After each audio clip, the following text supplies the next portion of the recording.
Hey everybody, how's it doing? How's it going? We have another night of Q&A for you, eager listeners. We have David and myself again. We have been taking chips one week at a time away at this crazy backlog of questions. So we hope to take a bigger dig into it tonight and see if we can make some progress. We always try to take some questions from chat as well. So we'll try to mix it up a little bit so we can kind of deplete both of those buckets. So let's bring in David. I waste no time. Just he drinking some water. Give him a second to swallow, and there he is. Hello, David. Perfect timing. Yes. Perfect timing. So how you doing? I'm good. You? Not too bad. I got things packed tight tonight. I came right out of one meeting. Now we're doing this, and then I have another meeting afterwards. It's like no rest for the wicked, my friend. Yeah, never a dull moment. I'm sure you know the feeling. So let's jump into it right away. We can just kind of dig in. So what kind of night is it going to be? Are we going to be drawn by question from chat, or are we actually going to dig a little bit in our backlog? You honestly never know with these fine human beings in our chat. They can always surprise us. Let's do this. We will leave 5 seconds to chat. Okay, that's it. With something. 5 seconds. Entertain us. If not, we'll go with the backlog. Oh, there you go. Nice. Well played. All right, let's do this one. I didn't even read it. I'm just gonna let's just do it. I don't even know. What do you plan for the future of Agora? There are a lot of talks about directing and entrepreneurship on this channel, and I was wondering if it inspired something new for you. Ooh. Interesting. Something new. Well, I would say there's definitely two sides of Agora. There's Agora Studio, who's a virtual animation studio offering mainly service to studios, but we are starting to gear up to try to work on our own production as well. And there's the Agora.Community side of things. That is more we see it more as our contribution for the community. That's an initiative that we started a year and a half ago, or at least we started to talk about it more seriously. When was it, Brent? I would say maybe April 2020, maybe a month after the beginning of the lockdown is probably when we had. Yeah, I remember it. I remember it being colder than that. I remember it being closer to like March, to be honest, but that's only a month away from April. So I guess, but it was around there. It was the beginning of the year, first quarter for sure. Yeah. And I think it was a mix of multiple this idea of, how could we contribute? At the same time, we've had this idea of, maybe there's some people that are looking just to get feedback from expert of the industry at the most affordable price. Then we thought about sharing some free additional educational content. Those ideas of having live stream or podcast, creating event with Anim Challenge and the Ultimate Challenge and all that. So I'd say it's something that just evolved over time with a lot of those ideas. At the end of the day, I think we're looking to try to democratize, the sharing of knowledge in general. We saw that, from brick and mortar school to online school, and now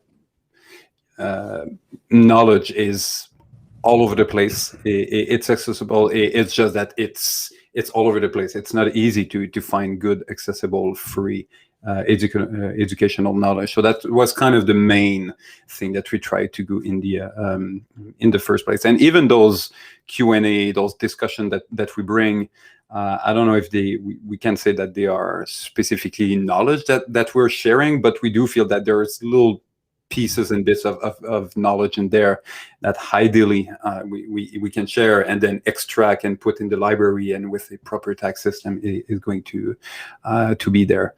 So I'm trying to come back to the question, what would be future plan of Agora? We can go in multiple directions, but Brent, would you like to talk a little bit about the learning path?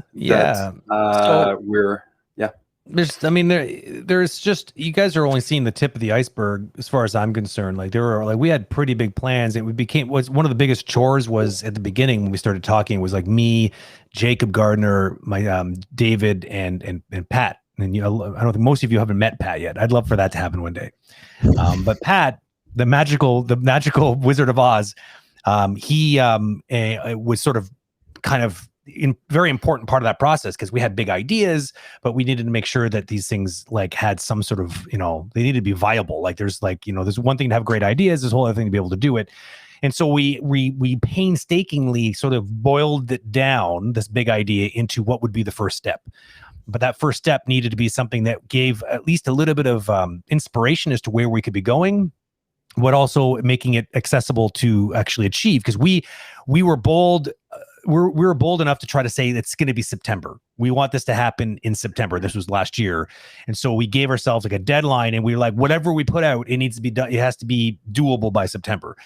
So, and I'm glad we did that, because otherwise, artists like, I'm sure a lot of you out there, maybe even all of you, can relate to what I'm about to say. We all tend to be a bit perfectionist, and it's very easy to sit there and analysis paralysis is, I think, a term that I hear a lot. And perfectionists really struggle with this. There's another reason why a lot of us are procrastinators, is because deep down we want it to be perfect, and we don't know how to start unless we have a clear vision to the finish line. We're all guilty of this in some level, but we couldn't allow ourselves to be like that. And luckily, David was there to kind of continue to remind us, look, yeah, for sure it can be all those things, but you know what? It's not right now. Nothing, unless we get something out there. So can we just get that ball? Just what is that first thing? And then we figured it out, and we put it out there. But I could go on for hours about all the things that we want to see happen, but we also, the other cool part of it is by putting one thing out there, a lot of the original expectations have sort of changed a little bit, because we're letting the community help guide us where it needs to go.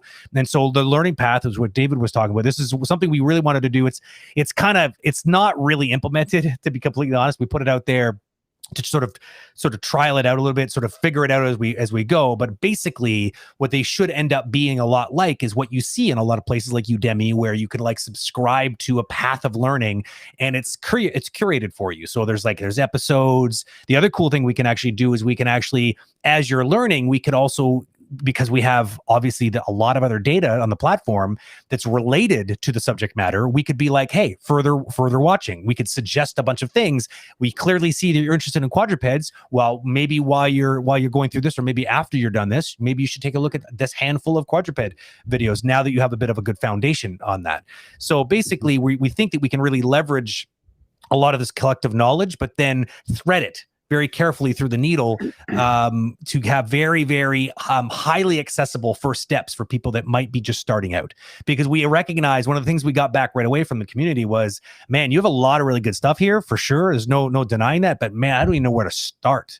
And because there's a lot of people that are literally thinking, hey, I could maybe learn how to animate by just soaking up all these vibes and all this great information, and then maybe getting feedback when we need it. And we originally thought that. We never thought we were trying to replace schools, but we were seeing ourselves as a way of at least maybe bolstering education. You could be part of Agora.Community as you're learning, or maybe after you're learning. And some people are thinking maybe instead of going to a school, and that's fine too. Whatever works.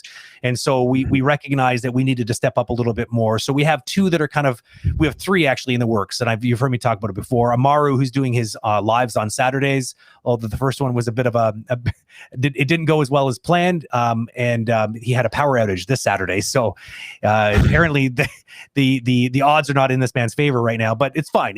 We'll get over those little hiccups, and he'll get going, and those recordings will end up in the library. So if you want to see it live, go ahead.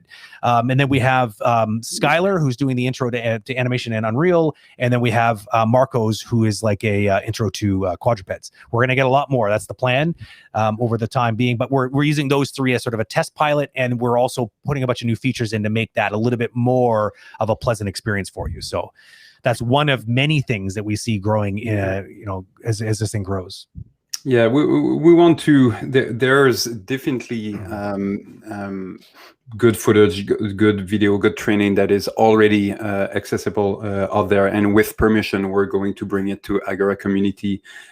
We are also creating our own content. So eventually, we almost vision it as a tree of knowledge. That you want to start with again, we're taking animation, but it might be way more than animation eventually. But okay, basic animation here, a little bit more advanced. Now you have character, or you want to go more towards creature animation. Well, you have creature here, and then another branch will be like all the flying creature, and until something that's going to be very specific, you will be able to see all the progress that DevTools done, and would like to include some gamification in there that is going to provide some reward system to progress. So you get those reward, you get those little rush of dopamine, but instead of looking at any social media, you're actually learning as you go.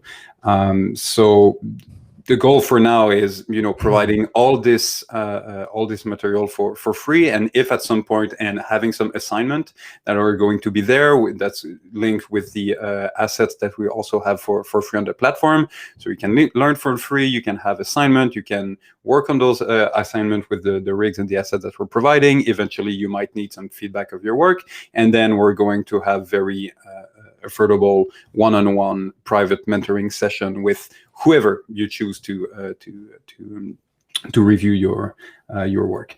So that's kind of one side of how we see it evolve. I would very much like to see what we can do with crowdsourcing in the sense of having people in the community. Once we have a very dynamic community and people have their own provide and they can communicate with each other, some people might sign, whether they're students or professional, might want to start a project. Hey, I have this cool storyboard that I had for ever that I've never found the motivation to do. Oh, well, there's actually 2 character artists that are interested to participate. Then we have 2 rigger, then we have 3 animators.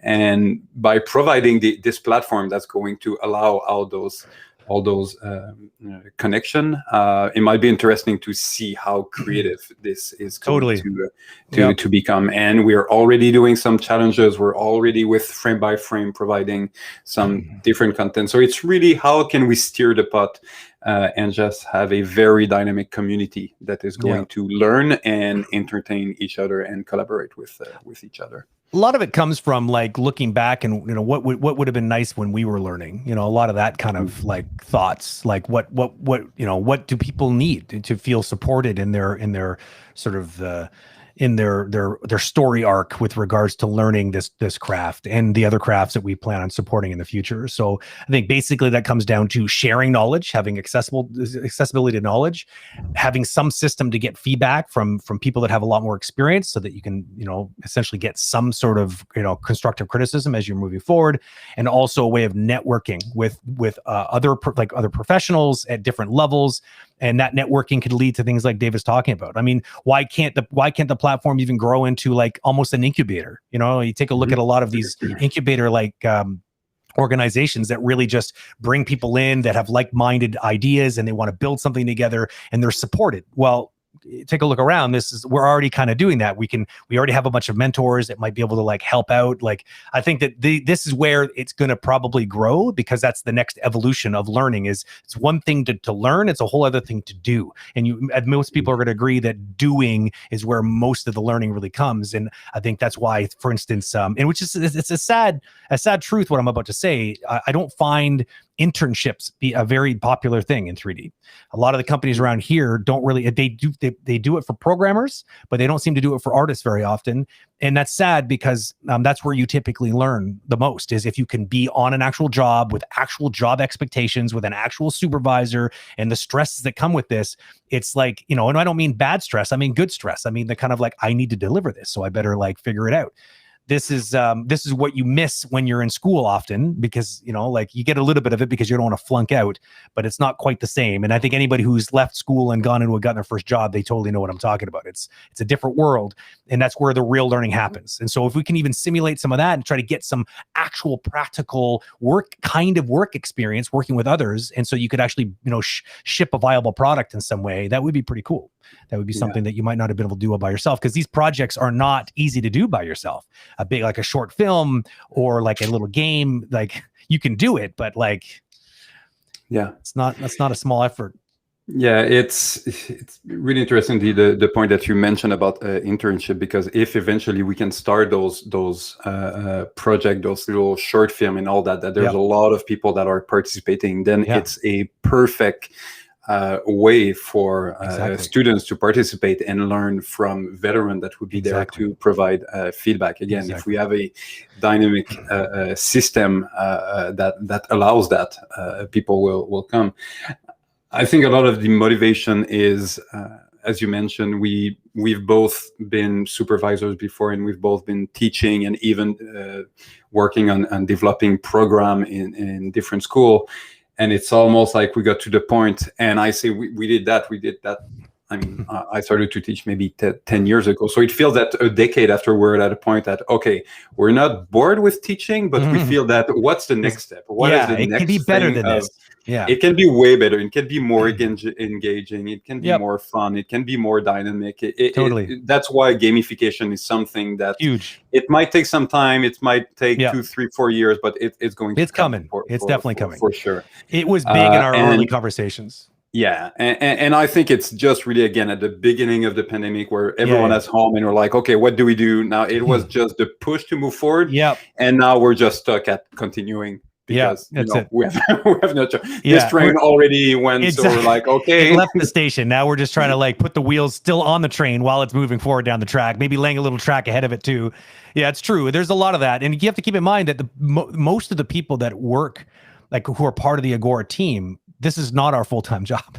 Like if you only knew the chaos that surrounds these like I told you, I give you a hint. I literally came out of a meeting and I will be going into another meeting literally right after the stream. And that's pretty typical, I think, for a lot of the people that are doing Agora. I mean, I know David, he gets up very early, and then the fact that he's even willing to stream till 10 is kind of impressive, because he's he's negative on energy by that point, because he's up early and he doesn't stop until he drops. So it's so that's another thing too. Like, and we like to think that it's eventually we'll find a good recipe where this sustains itself. Full transparency, it's not currently sustaining itself. This is something that we believe in, we're pushing anyways, and we want to find ways of making sure that it does. Because I mean, right now it's all free. The only thing you have to pay for is if you want access to a review. That's like literally the only money that's coming in the door. We don't advertise, we don't do corporate sponsorship, but eventually we'd like to try to find some way of having it really sustainable. So that way, maybe we can get more people full time on the platform, and we can see maybe a bit more aggressive advancements on the platform. We don't want to rush it either, but it would help. I think David and I talk about this a lot. Like the one thing holding back, faster development is just having more time to be able to put towards it. So right now we're literally trying to get it going as well as we can. And we're putting all our blood, sweat, and tears into it, but it's there's only so much time in the time you have after all the other things are being done. I mean, one last thing to talk about, like gamification came up, but the other thing that you think about, like the networking part, I think is interesting. One of the earlier conversations we had was like profiles. Like that's the other obvious thing. Like we were a little like we put in. So there was a big. It wasn't long ago. It was maybe a few months ago. We were like, okay, well, it was actually more than 3 months ago. It was several months. It was I think it was last year when we put Discord, right? Discord was something we decided to do because we looked at our options for having actual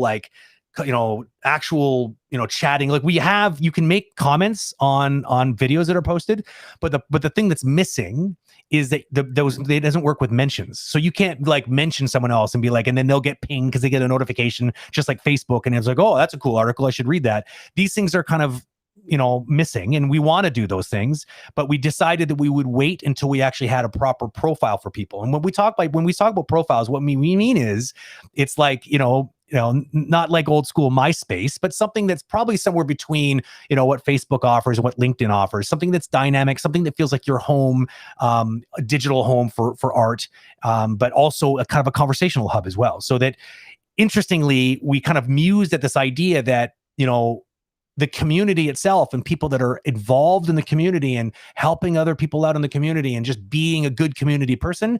This is one of those things that's often missing in the sort of the interview, right? Someone's interested in you. You have a demo reel. They're going to meet you. They're looking, do you have a good personality? Well, it's one thing to try to glean all that information from one conversation. It's a whole other thing to like be able to kind of take a look at your sort of like just your your involvement with a community. And imagine one day that people are literally looking like at that, like maybe a recruiter, and they're kind of getting a bigger picture of who you are as an artist and as a team player, that gives them a much better, more 360 view of who you are. And so we want to be able to build all the things that allow you to shine like the bright little stars that you can be, and to be recognized for that, recognized by us, recognized by your peers, and maybe even recognized by possible future employers, is basically one of the other elements, icing on the cake to this whole sort of dessert we're trying to build here.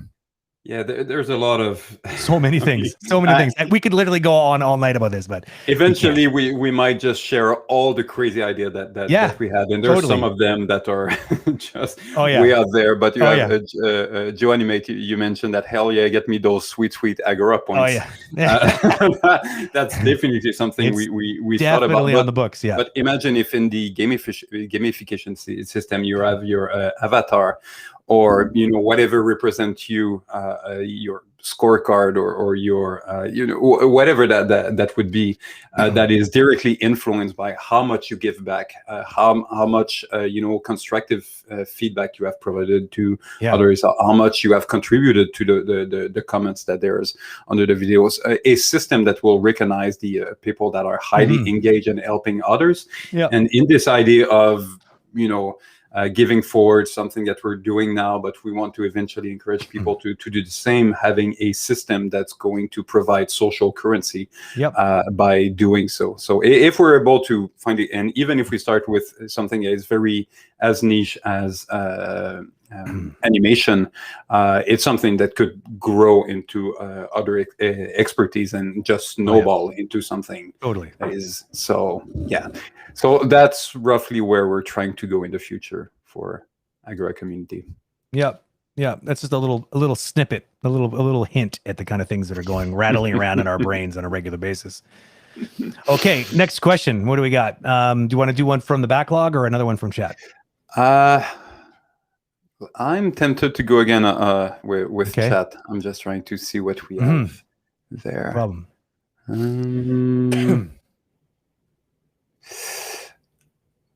Yeah, I was looking at Vero's. That's not a question, but that's a very good. I'm laughing at Petter's question. Petter, he threatened that he would ask this question in class, and I'm just going to do it just so he can feel proud of himself. Awesome. It's because Stephanie, another classmate of his, we were looking at reference videos just like on the weekend, and I was like, "What are those black devices in the wall?" She's like, "That's a power switch and a power outlet." I'm like, "I forgot you're in Europe. They look totally different than they do here in the morning." It was a pretty naive moment for me, and then Petter thought that was really funny. So, awesome. You're welcome, Petter. Here's your claim to fame right there, bud. All right, let's go in the backlog. So the first one that we have from the backlog, which is from Van Animator, which I think is here today. He is. Let's go with this one. Here. Hold on a second. Yeah. It's probably a better way of doing this, but this is too many Ooh. Hold on. I got another way I think I can do it. Let me see if I can do this. After that, Brent, we have to go with the question of Shrek 41. I have a good anecdote for this one. So I just typed it. It's my own comment, but this is actually Van Animator, so you don't get his cool little logo.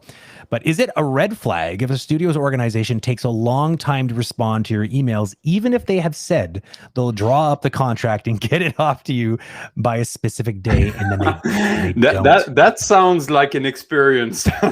Yeah, like I don't know. Is this like this is fictional, right? This is in the nonfiction. So this is in the fiction section of the library. Yeah, that's a good question. I think that another thing that artists are, other than we're not only are we perfectionists, we also tend to be highly sensitive individuals, and so we start doubting ourselves. Like, maybe they don't like me. Maybe I said something really stupid. Like, what did I do? Oh my God, I totally suck. I knew it. I should have never gone down this path. I should have just been a banker. It's like we just, this is something we tend to do, and it's hard. I get it. Especially hard when you don't have a number of years of experience that has been enough to prove to you that you can be successful. It's all wrapped up into the imposter syndrome problem that we all have. But yeah, it's a good question. I think that don't stress is probably the best advice, because there are probably other companies, but yeah, don't be a pest. That's for sure. Yeah. Don't email them every fucking second. You don't want to do that, because that's going to make you kind of look like, I don't know, maybe you need the job a little bit too much. It could be a big deal or it could be nothing. By a big deal, I mean maybe they, ended up not having the contract anymore, and they are just trying to get their shit together, and they just forget to get back to you. Totally. Which in this case, it's not great from their part, but it happens. Maybe whoever was supposed to send it just forgot or is not well organized. I would say a polite reminder the same day, and then maybe another one the following day, and then you wait 3 days, and then a week, and then that's done.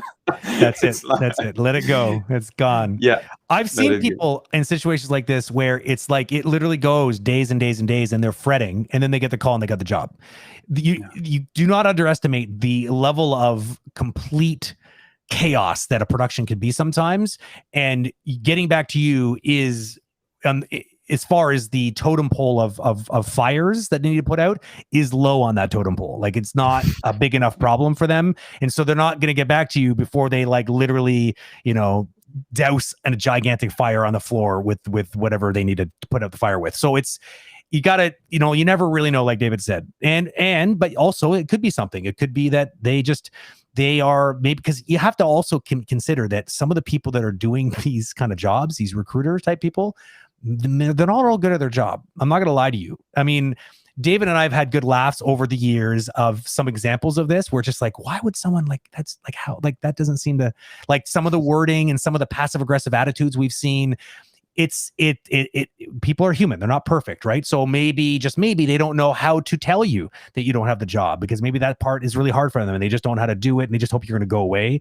Or maybe, maybe they're just overloaded and bad with time management. They haven't got around to it yet. So yeah, I think David's got the best advice. I think no one's going to fault you for sending an email that day when you thought you were going to hear, like, towards the end of the day. Just wanted to know if there's an update. Just don't mind me. And then maybe wait a couple days and then do it again, and then and then by a week you do it one more time, and then that's it. Because at that point you're not doing you're not increasing your chances of getting a job by pestering them with more emails. So you have to think of it like that, right? It's like, okay, you've sent it 3 times. That's the best you can do. You cannot convince them with emails to hire you. So you just have to let it, unfortunately, sit. And it may come back still, but it might not. I think it's a good time to start making sure you're putting more out there and tapping other people for jobs. Yeah, just in case. Another thing I would say, another problem that I've seen is, and it can be a recruiter or any manager or anyone to that regard, is people with more than 5,000 email in their inbox. They're not even able to go through the income of new email on a daily basis. So I would say if email don't work, you're supposed to receive a contract, and you have someone, perhaps a friends at that studio, it would not be crazy to try to use maybe other stream just to get to understand what is going on. Because if the person just forgot and their email is completely there's a massive backlog, and that's your only way to communicate with that person, you might want to try to find another way to meet them. But yeah, I would say, or in that's maybe a little bit beside the point. It's not specifically for a contract, but another thing, when you're sending your show reel, if you don't have an answer after a week, it's fine. They're probably receiving a lot of show reels. So just send your show reel in many places. Maybe do one follow-up just to make sure that they had it. If they don't answer, it's fine. Just keep working at your graph. And as I think it was Manny, right, that did that each time he had a new piece in his show reel, then he was sending by the way, I have a new update. So it's like a reminder, but at the same time, it doesn't feel awkward and annoying, because it makes sense. There's a new piece of in there that might change your perception. There's an update. So it's exactly going to I think to come. Tone is really important, right? Like, you want to make sure that you're coming off as being positive and accepting, being mature enough to accept that maybe you didn't make the cut, but that doesn't mean that you're never going to make the cut. So you just have to simply be like, take an attitude of, this is a journey that doesn't end here just because I didn't get the job.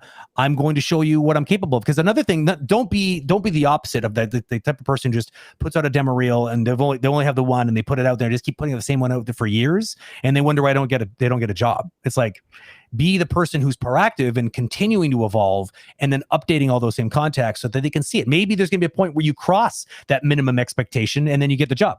Or, like he was saying, like it got to the point where some recruiters were really almost bonding with him with this experience to the point where they were kind of excited to see some of these updates and they kind of started rooting for him. They almost wanted to get him a job because he kind of earned it, right? Because he was working for it. He wasn't being an annoying person. He was just keeping people updated. Because I mean, at the end of the day, recruiters do want to hire you. That's the thing. One thing you have to remember is they want to. You have to give them reasons to hire you. And sometimes it might just be that maybe they're showing that to a director and they're like, I don't know, I feel like they're not quite good enough. But that message doesn't necessarily get back to you. I wish that the industry was better at a whole. And when you get shot down, you get told why. I will try to I usually go out of my way to say something if I have the opportunity to do so, because I think it's important that they know, because I don't want them thinking like, was it my personality? Like, was it like, what was it? And I can, just throw them a bone so that they know what they can work on. So maybe next time they have a better chance getting the job. But yeah, I love that. I think that's a genius idea. This idea of just like, it's a more of a blog. I think he's what he called it. It's like a getting hired job blog. I love it. Yeah. Stuff. I remember when I sent my show reel to DreamWorks, it literally took 1 year from the moment that I put my show reel in the mail and put the address and hope that it would fly and get to the moment that I got an email. Hey, we just received your show reel. Obviously, that was in a pile somewhere that just randomly get it. So maybe it's a theme that's going to come back often, but sometimes just patience is that's it. Also part of the equation. Just stay away from passive aggressive or entitled emails. That is definitely something you want to be very careful of, because I've seen them. Sometimes people that are young, they don't know, and they let their emotions spill out into the email a little bit, and that is definitely not a road you want to go down, because then you'll make a name for yourself as that person who is like, this entitled young animator who wants to get a job and they're like almost demanding it. It's like, you don't want to be that person, trust me, because the news travels quickly with these little circles, and you just want to keep it professional at all times. Whenever possible, you want to always stay on point. Okay, what's next? I got a really interesting one here that I kind of feel like I have to talk about, and just, I don't know, because it's so interesting. So this one here, and I'll have to clarify because he had a follow-up comment. I have a very destructive workflow that can sometimes make the animation harder for me than it should be. Any tips on how I may get around that? And then they qualified that with, I'm talking about controls fighting each other. Like, so funny. Because when I first read it, I was like, destructive workflow. Like, do you want me to, should we call somebody? Like, are you going to be okay? It's okay. Everything's gonna be fine.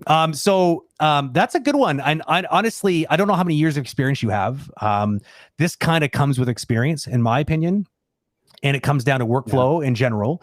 You want to it's everyone's different. Everyone thinks different. I have a very less is more approach, and I layer my animation like cake. I always start with big, broad strokes. I'm a very pose to pose kind of person. I plan out my scene. I block out the timing and the overall composition. Not everyone does this. Some people are a little bit more like they shoot a reference and they just break it down right away, and they're almost setting keys like every 4 or 5 frames. That is definitely not me. I don't like doing it that way, but some people swear by it. So it comes down to, it's not a right or wrong thing. It's what's right for you. Maybe your workflow might not be right for you. Maybe that's why you feel like it's destructive, and maybe you should try other ways. So you need to expose yourself to other ways of doing it, I think, is what I would suggest. And then you might come up with like a hybrid formula that is like a little bit of this one, a little bit of that one, something that sort of like diversifies your strategy, and it makes you feel like you're not being a wrecking ball when you're in that scene. And I don't know, you didn't post any specifics. You're saying you're fighting with controls, but something is like, so I don't know if you can relate to this, but an example I see with a lot of young animators is they have, and when I say young animators, I don't mean they're young in age. I mean like new animators. So I see a lot of people with rigs, Maya rigs. Some rigs can be a little overly complicated, much more so than they need to be. And it's one thing that I really have grown to dislike about rigs, when you have multiple controls that control the same thing, but in a different way. So new animators will often find themselves in a pickle, because I've seen things like a pelvis rotated, or like the root control rotated like 360 degrees, and then the individual lower half body, like pelvis control, counter animated 360 degrees because they're not paying attention. And then when they try to interpolate between poses, it's like it's like spinning like a top. And these kind of things just take time. Honest to God, it's like, oh, right, of course. And you have to set rules for yourself. And you have to learn that on every production, because different productions can have different types of rigs, because the rigger's got a different philosophy. And you just have to sort of like pick up on that and come up with like a rule book. And that usually comes with experience animating specifically with that kind of rig. And eventually you'll come up with a workflow. And always, if you are already on the job, don't be afraid to tap some of the more more experienced animators that might be on the team, because they might already have some really good workflows. I always know the people that I'm going to tap. There's always somebody on the floor that is like, they always have the way, like they're like gifted when it comes to like approaches and leveraging the rig in a smart way. Just go and ask them. I'm sure they're gonna be happy to tell you about it. Yeah, I agree. You covered it pretty much all the way. And when I see a destructive workflow, I'm thinking about counter animating different controllers that are basically doing the same thing, using multiple layers, meaning that the seventh layers, you're not really sure what it's countering. Not naming your layers. Oh my God forbid. Yeah. So it's almost like, when you're young, you have a lot of energy, but you're not really wise. So you just go in circles and you animate as fast as you can. And at some point you're like, shit, I have to redo everything because I have no idea.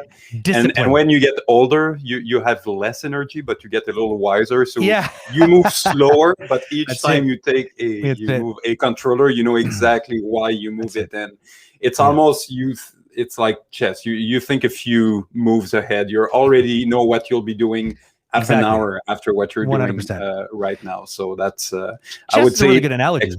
Yeah, because it is like that.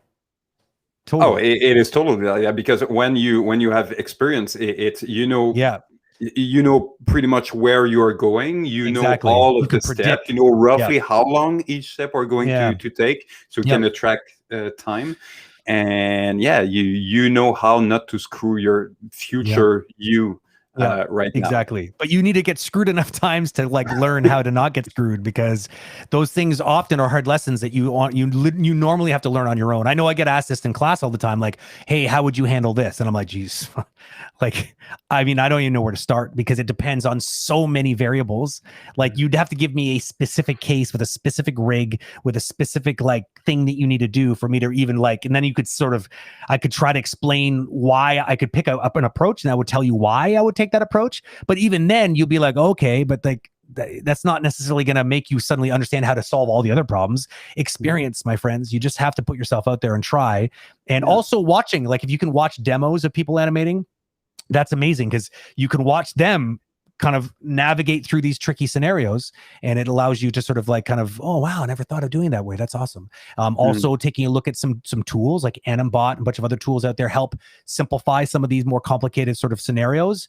And there's a lot of people out there demoing these kinds of tools, and that might open your eyes a little bit as well. But yeah, I think just exposing yourself and trying things and gaining that experience, and it's just it's a ritual that we all need to go through. All of us. It's like a hazing period to animation. I remember myself that I really felt like there was this overwhelming urge of like, before I really found a way of doing it, I tended to like, I was one of those people that would animate just the hips first. You know what I mean? I would hide everything else, or just animate a ball and then like constrain it to the hips, and like, because it's like, well, because it all starts with the hips. And that seemed like a genius idea until I'm like, this is really terrible. Like, I don't know. And I still know people that do it and they get away with it. They're professional animators that still think in passes like that. And if it works for them, who am I to say, man? If they can make a living off of it doing it that way, and they can like predictably and repeatably get the shots done on time and quality, like, nobody like go for it. So you got to just try things until it clicks with you. But for me, I can't do it like that anymore. We had an animator at ADAS. He was using so many layers in Maya for his animation. No one else was able to go in his shot. Oh man, it would have been scary there. Going on, but it was working for him, and it is how he was used to do things, and he was quite productive with that technique. So you have to figure out. And I mean, I remember the first time I saw Richard Lico animating a run in like 20 minutes. I was like, You're okay, like, what? that's a different dimension that I'm brain Totally. didn't figure out that we could animate this this way. So Yeah, that's not something we'll have time to go over tonight, but it just but he's going to be on the Google stream it. soon. He's going to be on the stream. He's on He the will. schedule. Yes. Yeah. I think it's August, if I remember correctly. July? Always August 14, I think. Something like that. He's on there. You can take a look at the schedule if you're curious. But that's going to be an interesting talk. I can't wait to just dig into that, just what it must be like. Well, he's got lots to talk about. I mean, obviously he left the Bungie to start up why am I drawing a blank? Where they made Moss. What's that game called again? The company called that he worked for? I think he co-founded it. I think, Polyarch? Oh, Polyarch. That's right. That's the name. You're totally right. So yeah, he went on to then the first game that they put out was Moss in VR, and it was a very critically acclaimed. I think it's still one of the highest rated VR games that you can actually get your hands on. It's very good, and it definitely way outside the box thinking on it too. Where most VR games were kind of cookie cutter, trying to do the same thing. They were like, why don't we do something completely different? And they nailed it, and people really liked it. So that'll be a good chat. Yeah, it's a funny story that I'm sure that we'll get into, but basically went into a personal situation that like, okay, I cannot work 80 hours anymore. I need to be more efficient. And what he figured out is not like slightly more efficient, it's like 10x more efficient. It's exactly. Okay, what used to take me like 2 hours, which was very fast already, cut this down to 20 minutes. I don't have time to mess around. So anyway, and it's not just the thing. It's not just efficiency though. It's also like the quality of his animations are like exquisite. So it doesn't even make any sense. It's sort of like the holy grail he's discovered. So So the only reason I wanted to bring that example, when we think about fighting against the ring, finding it hard, because it can be really hard, or it can be super quick and very easy. It's just how you approach it. It could be the rig you're using. Exactly. It could be something as simple as that, like the philosophy that goes around, like, because the rig itself should fit into a philosophy of animation. And so the way that Richard animates, he does it like the rig, like he doesn't even really have a traditional rig. It's more a series of scripts, which is interesting. I mean, it has a skeleton that's deforming a mesh, but it's not your traditional kind of like, I got like IK controllers, I have a hip controller. It's very different. So if you haven't checked this stuff out, I really suggest you do, and don't end there. Continue to look, consume as many of these workflows as you can. Brent, earlier we had a question from Shrek 41. I don't know if you're able to I can scroll back. Yeah, Shrek. Was Shrek 41. Look. Yeah, there it is. How important is drawing in relation to 3D animation? Is this the one? Yeah, that's the one. And because that's one that I like, because I don't think we had it yet, but that's a question I've had a lot, especially when I was teaching, and I always like to remind a little story of mine of how I been accepted in school in the first place, in the category of let's keeping it humble. I was half decent in drawing, but I was not amazing. I was never the best of my class or anything, but the school that I went to, that I'm not going to name here in Montreal, we basically had 3 schools in Montreal. It was one of those 3, and it was not the best one. And for them, it was only about drawing skills, and I was like, I just did 3 years of graphic design. I already know animation. I did a stop motion film. I was 8 years old. I'm a musician. I understand rhythm. I know computer really well. I was already doing a little bit.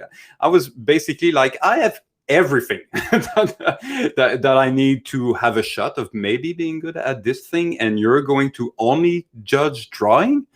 All right, well, I have a roommate that is amazing at drawing. How about I show you his drawing?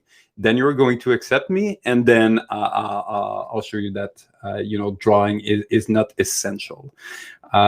So I went into, and it went well.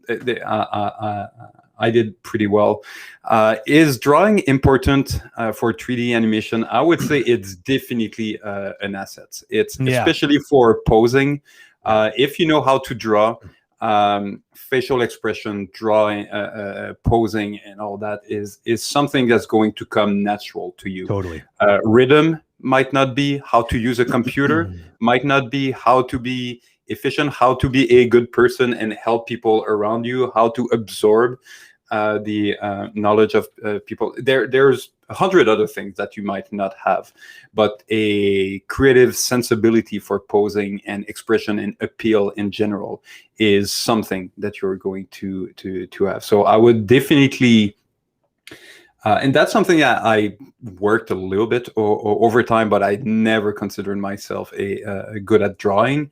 And where did I struggle the most in animation? At posing my character and at appeal. Shocker. So fortunately, I was twice as fast as all the others. So all of this just to end up at the same finish line, because I was spending so much time into crafting those poses, because for me it was not natural. So yeah, it's important, but it's important as so many other things in animation. I think it's like what David nailed it when he said it's not a requirement, it's an asset. And I think the reason why it's an asset is that it's not even necessarily an asset per se. It's just that it's a good indicator that you will actually already have a body of knowledge that you could leverage into the sort of the posing aspect, the posing and silhouette and staging part of the job. And it's just because drawing is par for the course. You need to know those things. Otherwise, you wouldn't be much of an artist. So you can eliminate all the technical stuff and just worry about just life drawing, learning how to train your brain on how to recognize a form and how to kind of recreate that and even stylize that and perfect that and push that pose. Is all you need is a pencil and like a piece of paper and something that's like a subject matter to draw. You don't need a computer and the software and all the other things you need for 3D animation. So it's like a low tech way of learning these it could be argued very easily, maybe the most important skill, because if the poses are bad, everything's gonna be bad. Let's face it. So yeah, I have a fun anecdote. I used to teach at Dawson over here in Montreal, and we went through this epiphany over there on the faculty where we recognized that this was a thing. We were still, because you needed a portfolio to get into that course at Dawson. And you still do. You need to submit a portfolio and you have to do an actual test, like a real-time test, like a drawing test. And it's not just a drawing test, but it's also like a creativity test that you need to do live. And this is, of course, to sort of catch people that might be cheating on their portfolios, because if we get this every once in a while, sadly, an amazing portfolio and then someone who can't even draw a stick figure in the test, and you're like, come on, buddy, really? So, I was really stressed. I just froze up. Yeah, okay, sure. So, but we recognized that we were turning away people on a regular basis that couldn't draw and weren't getting into the course, but could be the next, freaking, Glenn Keane. Like Glenn Keane's maybe a bad example because he's a 2D animator and he can draw the hell out of anybody. But you get my point. My point is some people that were born to be an animator, but maybe born to be a 3D animator, were not making it into the course, which seemed kind of criminal and really tragic. And so we, for years, talked about what is the litmus test then? Because how do you do that? Because the reason why we have a portfolio in the first place is because a lot of people apply. So we need a way of sort of picking some people to get in. And naturally, if you pick the top group that is going to be able to perform, your resulting graduating class will always be better and everyone gets a better experience. Because if you have some people that are just not qualified at all, mixed in with a bunch of people that are like super really overqualified, then you end up with the slower people dragging the faster people down and vice versa. Like, the really talented people really kind of taking the wind out of the sails of the other people down to the bottom rung. So it's a dilemma. So it's the reason why it still permeates and it's talked about still is because people don't know what the next way of testing is. We can't expect everyone to have the software at home and they do an animation test to get in. Then it's not necessarily very viable. But I get why it's still out there and why people still talk about it. But as far as I'm concerned, it's not. It's just an asset. Yeah. Don't stress about it. That's for sure. How about we take one for the backlog again? I have one that I want to bring up. Do it. This one here. Let's see here. I'll do it like I did last time. It's way easier. Like this. Oh. There it goes. And I'll just pose it, put it up here. There we go. What are your favorite and least favorite parts of working in the animation industry? This question's from Rachel Knight Art. Wow. Yeah. That one is a tough one because there could be so many reasons on both sides. Yeah. All right, so let's just pick one of the favorite parts. One of my favorite parts in animation was definitely in pre-production of every project, making all the research that goes to know the subject matter and the character. We did. I did a little short film that was a ripoff of Finding Nemo with fish. So just analyze, how does a fish, propulse himself forward? How does it stop? How does it behave? What are the eyes doing? And obviously then translate that to a cute character. At the beginning of Kung Fu Panda, looking at a lot of martial arts. Okay, how is this animal moving, and what is this martial arts style, and how are we going to merge those two? So a lot of video analysis, a lot of shooting reference ourselves, a lot of just exploration. And it was the same thing at the beginning of the crude with the creature. A lot of research for both animal locomotion on one side, but comedy on the other side. And like, okay, let's say that one of the first creatures I animated was the turkey fish. So okay, we have this kind of monster turkey, but has a tail of a fish. So okay, probably evolve. It used to be a fish. The evolution is slowly beginning to be a turkey, so it's going to be aggressive, but at the same time it's going to be clumsy, right? Because it's not totally used to the ground yet. So clumsy and aggressive, that's an interesting contrast. So okay, how do we take ferocious creature, analyze their motion, but take comedy at the same time, and how can we? So all this research that goes before animating is always one of the things that, and if you have the chance to not stay at the same studio for 20 years working on the same kind of project, which means that you're basically repeating slightly improved recipe compared to what you've done before, then it becomes very challenging and very very fun to make all of those all of this pre-production time, for sure. What about the least favorite? Least favorite.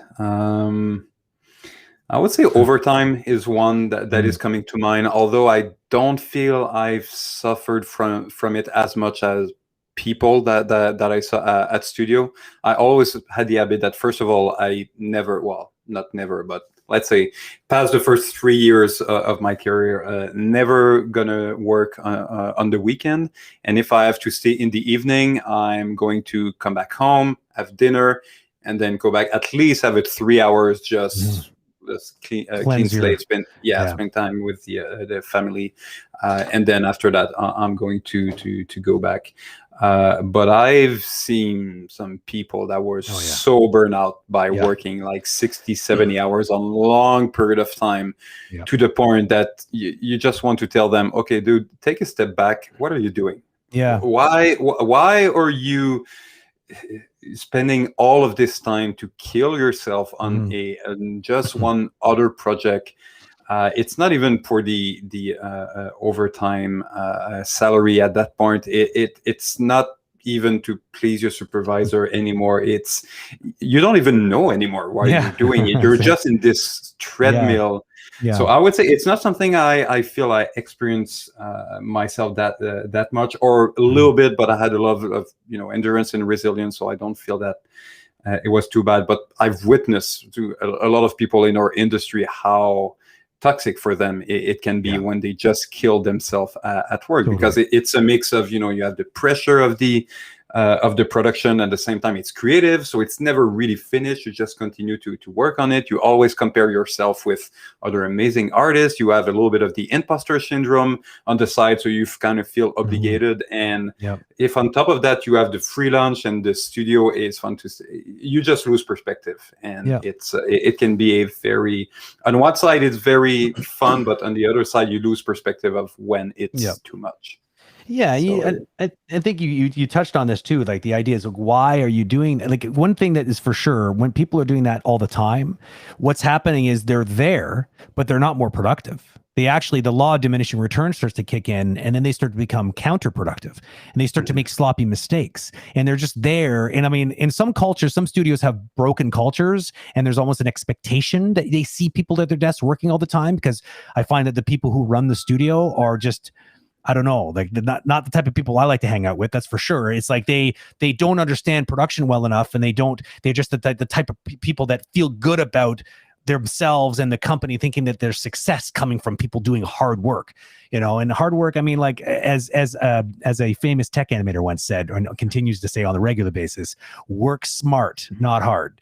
And I think that is, at the end of the day, what you want everyone to be doing. And sometimes the culture may not be compatible with that attitude.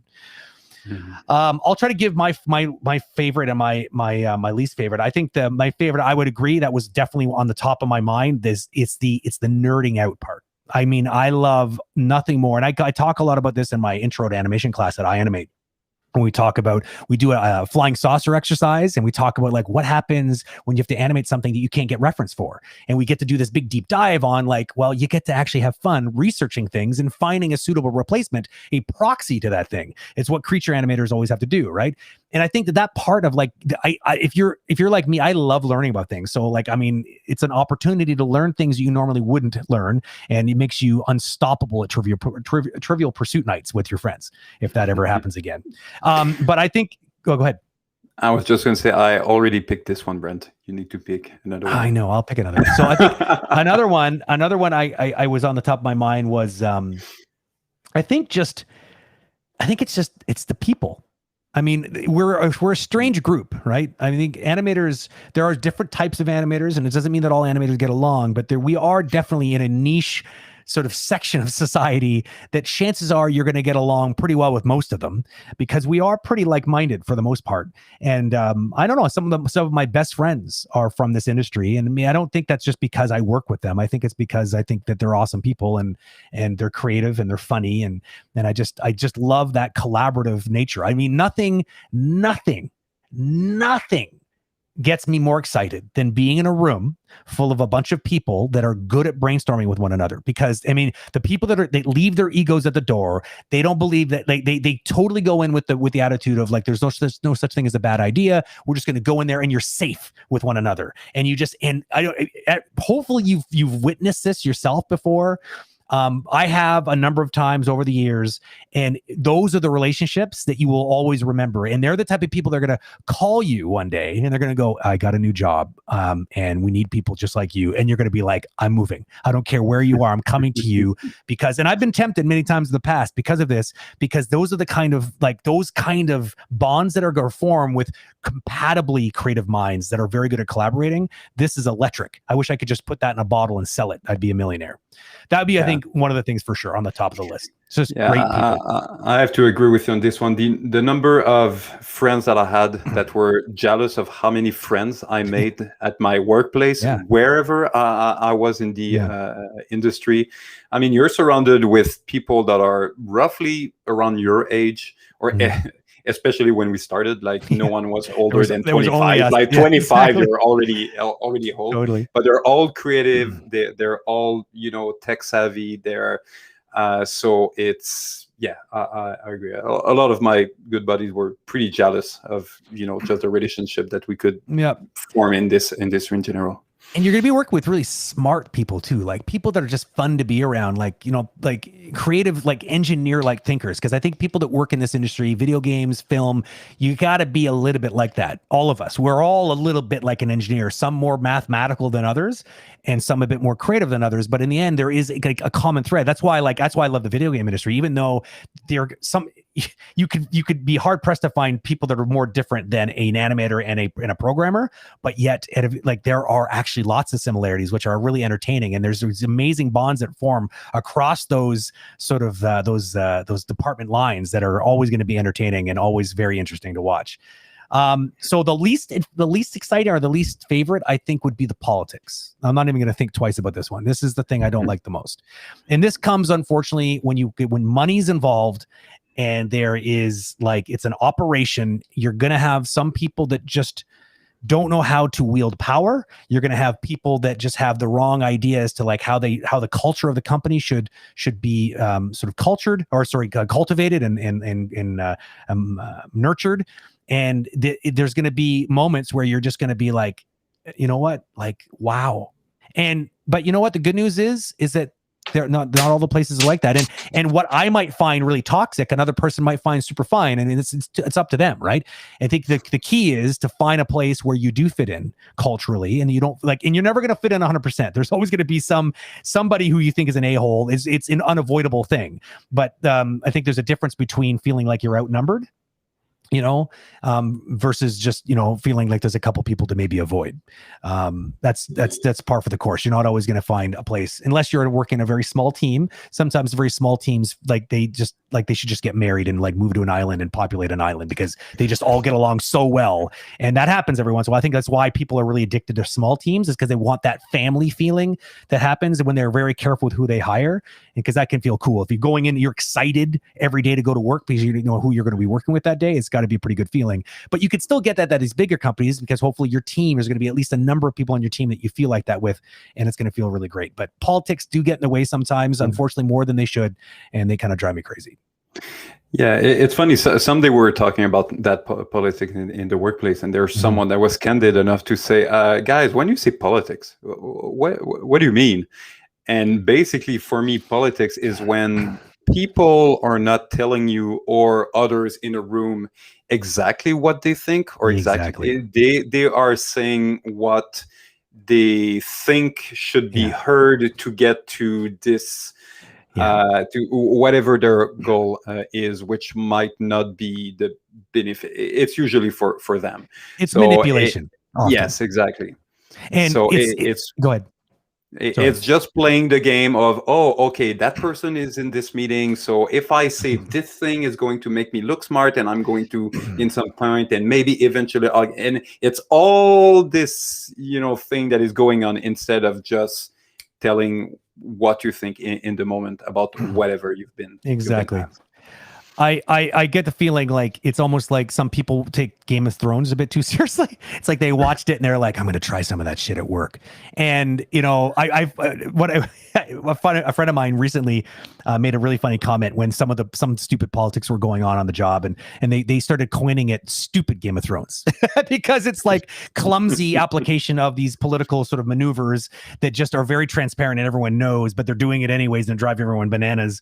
But it happens. He's right, 100% right. Politics really is, at the end of the day, when I say that, it's like it's people that are they're looking out for themselves. They're not looking out for their team. They're not looking out for the product. They may say that they're doing those things, but it's very obvious that they're not. They're looking for a promotion. They're looking to get win favor from their supervisor, and they sometimes may throw people under the bus just to do that. It happens at these studios, unfortunately.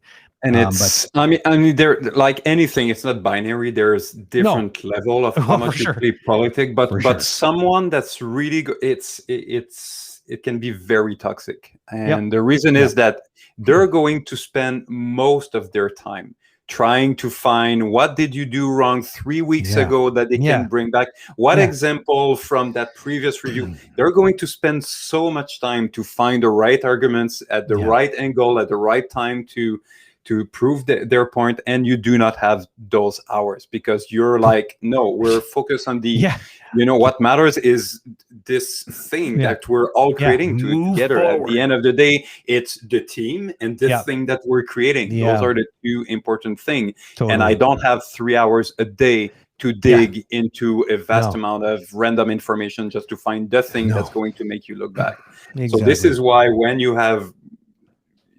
need to you need to find a way to either distance yourself or have a very candid discussion with them about, we're all seeing what you're doing. It's not very productive. No. Please stop. Just stop. And sometimes these bigger companies are a bit more guilty of it, because as the company grows, the people who, like the executives who should be shutting that stuff down, either they themselves are part of the problem, or they're just too busy to be like on the floor enough to even realize this is happening. And these sort of, it's like, it's like big schools. I don't know if you ever, like, some people go to small schools, there's a little less of this. Bigger schools, it's just because these little cliques, they start to form, and it's difficult to sort of like break some of those things down because they just sort of happen under the nose of people because there's too many things to sort of pay attention to, and it just happens.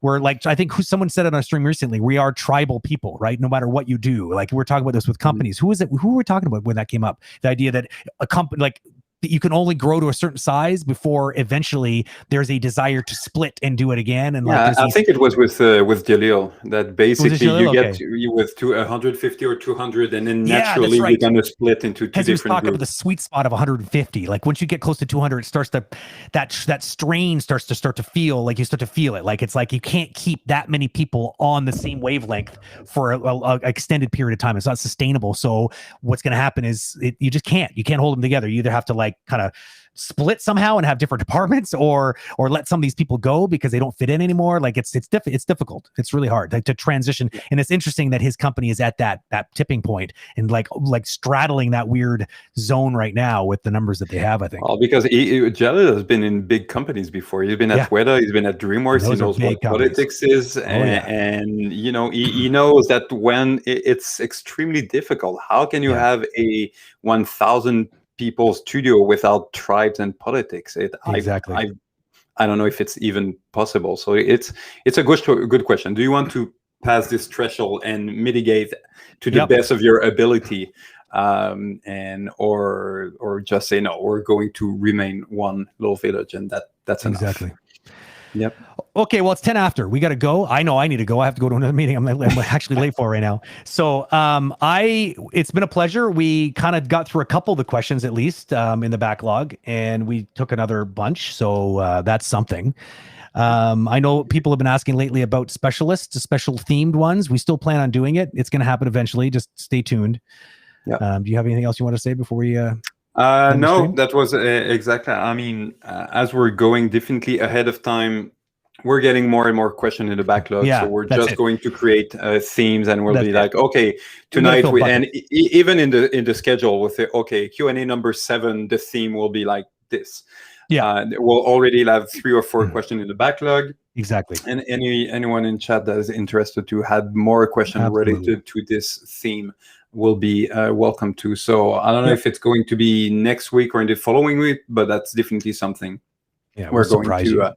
And that's also going to allow ourselves to try to explore various parts and eventually bring other people as well, because that would be because eventually I'm sure the audience will appreciate not always seeing both of our faces. Just have a little change once in a while. Yeah, at least a different change in shape and color would be great. It's just the same thing every single time. At the very least, we could maybe swap positions. We can maybe help them a little bit by, You mean I go to your place, you come to my place, and everyone would be like, "What?" Even cooler. I meant like you're on the left-hand side of the screen and I'm on the right. But yeah, if you want to like totally do like a house swap, we could do that too.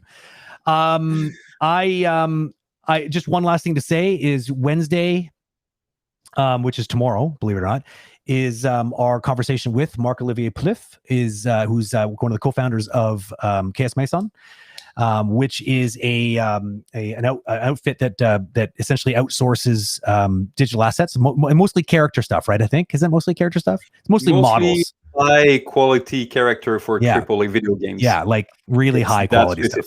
Let's put it this way: you've definitely played some of the characters that they've modeled. They're quite prolific. They've been out there for a while, and I'm sure that'll be interesting because it'll be similar in many ways to our conversation with Jalil. We'll just kind of talk a little bit about that journey because he's had an interesting one as well, and that should be pretty fun to talk to him. So come tomorrow at 3:30 to 5 p.m. Eastern Standard. That's when that conversation is going to be happening. Yeah. All right. Brent, well, David, always a pleasure. Always a Yep. pleasure. I will see you tomorrow during that conversation. Otherwise, have a good sleep. Yeah. Talk to you Have a later. good meeting. Cheers. Bye. Bye. See you later, everybody. I'm giving you my radio voice departure. See you later, everybody. Is that creepy? See you later, everybody. That's creepy. All right, I'll see you guys. Cheers.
Dun.